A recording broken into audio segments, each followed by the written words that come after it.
Friends, welcome to success point. आज हम CTET previous year question के जो सीटीपी के क्वेश्चंस हम सॉल्व कर रहे थे उसके आगे के क्वेश्चन को हम आज प्रश्न हल करेंगे। प्रश्न नंबर 13, वाइगोस्की के अनुसार संज्ञानात्मक विकास को सुगम बनाने में शिक्षक की क्या भूमिका है।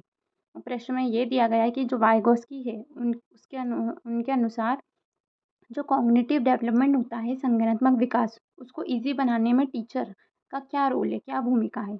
तो ऑप्शन फर्स्ट क्या दिया है, केवल उन्हीं कार्यों को देना जो विद्यार्थी वर्तमान में स्वतंत्र रूप से कर सकता है, मतलब ऐसे काम देना जो वर्तमान में कर सकता है। ऑप्शन टू, छात्र को जानकारी और ज्ञान प्रदान करना।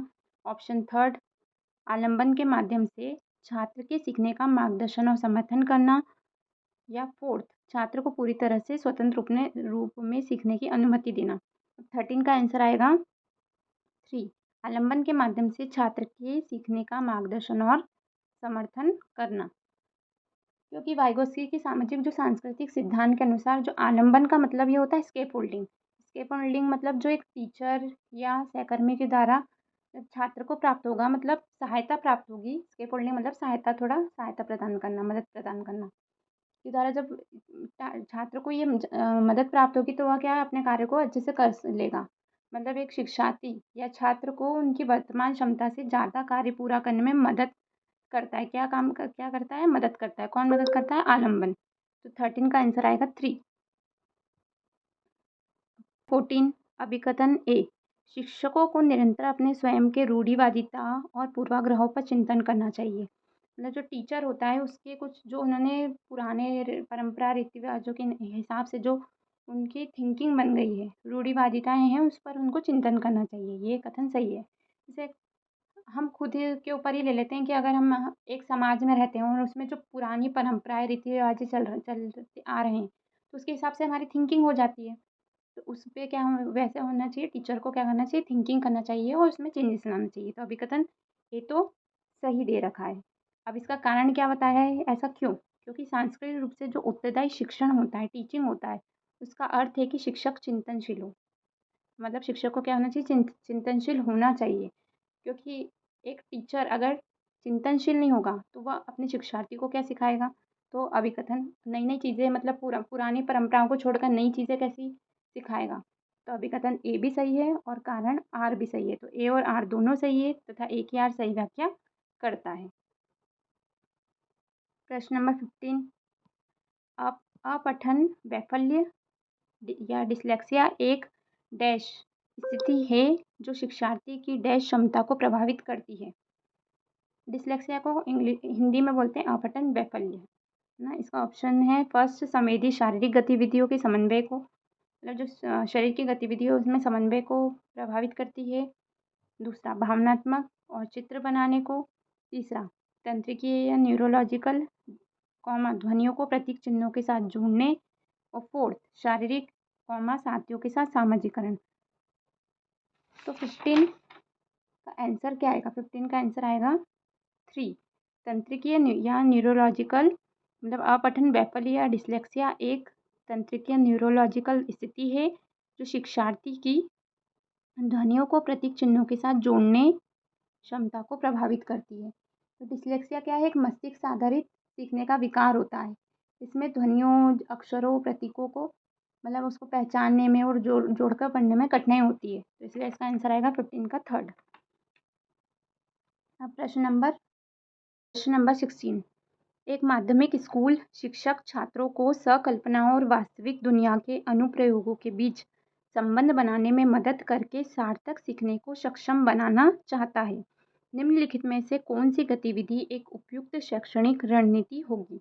अब प्रश्न में क्या दिया है कि एक माध्यमिक स्कूल का टीचर है, वो छात्रों को सकल्पना मतलब इमेजिनेशन, कल्पनाएं जो होती है, और वास्तविक जो रियल दुनिया है उसके में कुछ अनुप्रयोगों के बीच संबंध बनाने में मदद करके सीखने में सक्षम बनाना चाहता है। उनको मतलब दोनों में, मतलब क्या है, बैलेंस बना के सीखने में सक्षम बनाना चाहता है।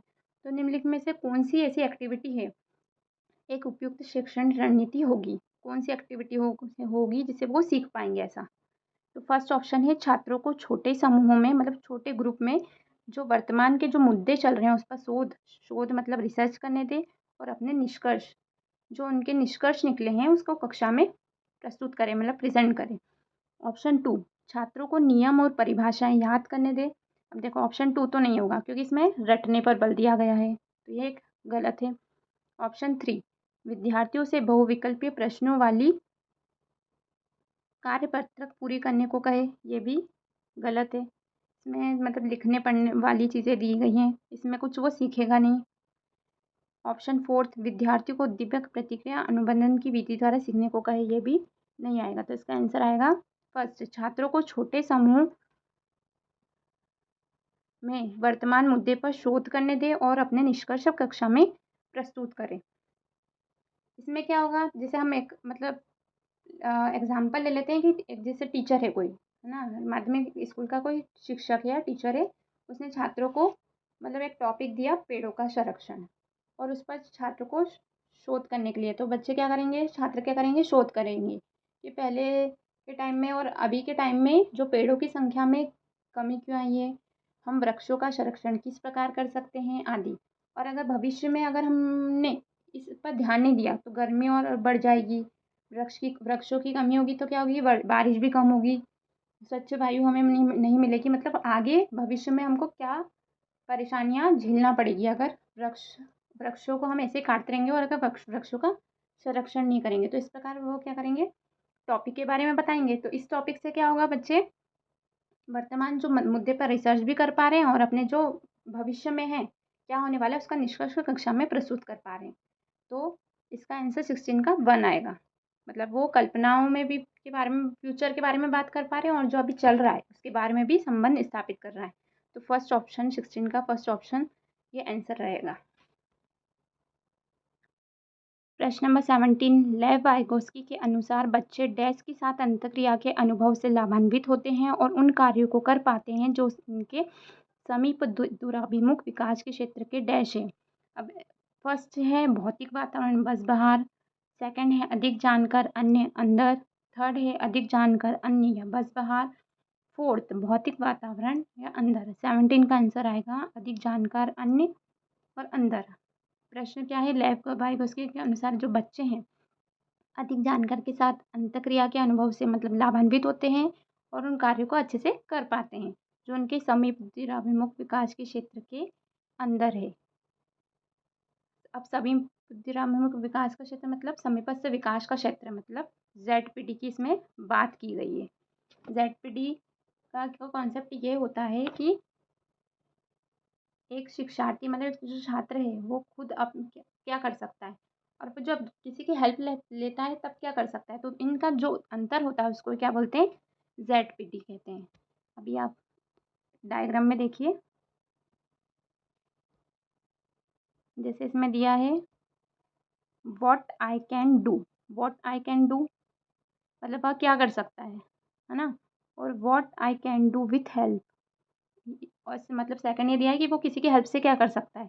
तो इन दोनों के जो अंतर होता है इसको क्या बोलते हैं, ZPD बोलते हैं। जैसे आप समझिए कि एक कोई स्टूडेंट है, अगर उसको कोई एग्ज़ाम में उसको 100 में से 60 मार्क्स आ रहे हैं, वो खुद सेल्फ स्टडी करके उसके 60 मार्क्स आ रहे हैं, लेकिन अगर वो मतलब कोई कहीं ट्यूशन जाता है या घर पर किसी से पढ़ता है तो उसके कारण उसके मार्क्स क्या है, अब बढ़ गए हैं। अब उसके मार्क्स कितने आ रहे हैं, 80 आ रहे हैं। तो ये जो 80 है, 80 अब पहले कितने आ रहे थे, 60 आ रहे थे, अब क्या आ रहे हैं, 80 आ रहे। तो इनका जो अंतर है यही क्या कहलाता है, ZPD कहलाता है। अब आई बात समझ में, इसलिए इसका आंसर क्या आएगा, 17 का आंसर क्या आएगा, 2 आएगा, अधिक जानकर अन्य अंदर। प्रश्न नंबर 18, अभिकथन ए, एक समावेशी कक्षा में सीखने के लक्ष्यों शैक्षणिक रणनीतियों के साथ साथ आकलन में अनुकूलन किया जाना चाहिए। ये अभिकथन सही दिया है कि मतलब एक जो समावेशी कक्षा होती है उसमें जो लक्ष्य होते हैं, जो रणनीतियाँ होती है उसके साथ साथ आकलन में क्या होना चाहिए, अनुकूलन होना चाहिए, समानता होना चाहिए। तो ये सही है। अब इसका कारण क्या दिया है, ऐसा क्यों होना चाहिए, मतलब जब भी अभिकथन और कारण वाले क्वेश्चन हो तो अगर अभिकथन सही हो तो यहाँ पे आप वाई लगा दो, मतलब अगर अभिकथन सही है तो ऐसा क्यों होना चाहिए? तो कारण क्या दिया इसका कि समावेशन का दर्शन शैक्षणिक दृष्टिकोणों और मूल्यांकन के माध्यम से सभी व्यक्तिगत मतभेदों को समाप्त करने की वकालत करता है। मतलब कारण क्या दे दिया कि जो समावेशन होता है वो व्यक्तिगत मतभेदों को समाप्त करने की वकालत करता है। ये कारण गलत दिया है।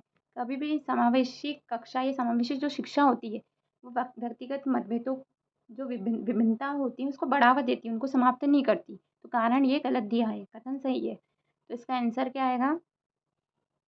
ए। ए सही है और आर गलत है ना, तो इसका फोर्थ आएगा। ए सही है और लेकिन आर गलत है। हमसे क्या पूछा है कि उदाहरण नहीं है पूछा है, तो हमें ये ध्यान रखना है। और फर्स्ट, प्रतिस्पर्धी लोकाचार को प्रोत्साहित करना। इसका आंसर वैसे फर्स्ट ही रहेगा, क्योंकि जो समावेशी कक्षा होती है वो कभी भी क्या होती है, कंपटीशन को बढ़ावा नहीं देती है। क्योंकि समावेशी कक्षा में तो क्या होता है, सारे बच्चों को एक समान मानकर शिक्षा दी जाती है। कभी भी प्रतिस्पर्धा को बढ़ावा नहीं दिया जाता है, क्योंकि प्रतिस्पर्धा करने से क्या होगा, बच्चों में जो होगी होगी और वो हतोत्साहित होंगे, निराश होंगे। इसलिए कभी भी समावेशी शिक्षा प्रतिस्पर्धा को प्रोत्साहित नहीं करती है। तो इसका आंसर वैसे इसका 19 का आंसर क्या आएगा? फर्स्ट ही आएगा। और ये टू ऑप्शन में क्या है? विविध दृष्टिकोणों का समावेश, थर्ड उचित समावेशन का पालन, फोर्थ विभेदित निर्देशना, ये सब समावेशी कक्षा में आते हैं। ये समावेशी कक्षा के एग्जाम्पल है। ये फर्स्ट ही ऑप्शन गलत है, इसे 19 का आंसर आएगा फर्स्ट। 20, निम्नलिखित में से कौन सा सामाजिकरण की प्रक्रिया की विशेषताएं हैं? ए, यह एक रेखीय प्रक्रिया है। तो ये रेखीय प्रक्रिया तो नहीं है, क्योंकि कोई भी जो प्रोसेस होती है वो कभी भी सीधी लाइन में नहीं होती, तो ये इसकी विशेषता नहीं है।